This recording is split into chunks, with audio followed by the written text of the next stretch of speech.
The most common question I get when I meet with homeowners is they're asking me, Frank, what do I got to do to get my home ready in order to sell it and get it sold for the best possible price? And I found that usually I'm evaluating three different things. Number one is I'm evaluating, can the home meet FHA and VA qualifications?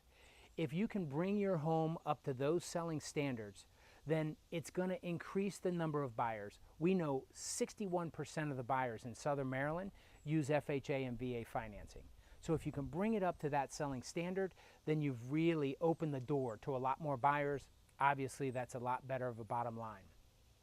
The repairs for FHA and VA financing, they're usually not hard. They're typically chipping and peeling paint on the outside, missing railings. Sometimes it could be a broken window or something like that.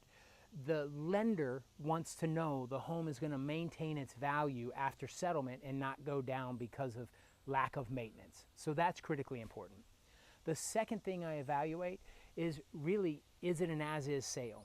Sometimes the repairs are just way too much to be done prior to selling. If you need to replace the roof or there's a leaky basement or something like that, then it doesn't make sense to spend money trying to make it perfect.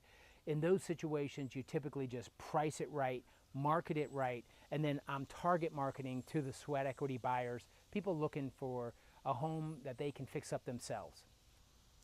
The third thing that I evaluate is usually just your situation. I want to know, what is your situation? What are your goals? What's your budget?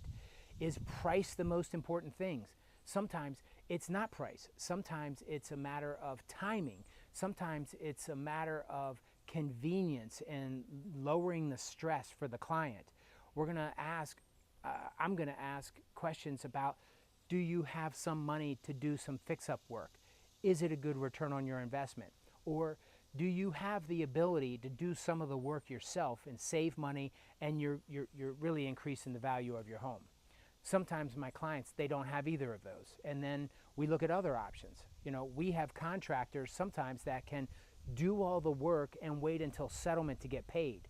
So you're getting the work done, you're getting that return on investment, you're getting a better price, but you're only paying what the actual cost is. So there's no one recommendation for any seller. It's a matter of evaluating your situation. What are we working with? What's the parameters of the house? And then I make recommendations. Anyway, the most common recommendations to get return on investment, we always know that painting is one of the cheapest things to do, and it creates the biggest wow factor. So you get a great ROI on that. If you can declutter, if you can have a deep cleaning done just to straighten it up, clean it, that makes a big difference. Cleaning up the landscaping makes a big difference. Power washing really helps out as well. Those are the majority of the recommendations that I make. It's rare that I make a recommendation saying totally renovate the kitchen or totally renovate all the bathrooms. You're not always going to get the return on investment. Anyway, hopefully this is helpful, and if there's any questions, feel free to reach out. Take care.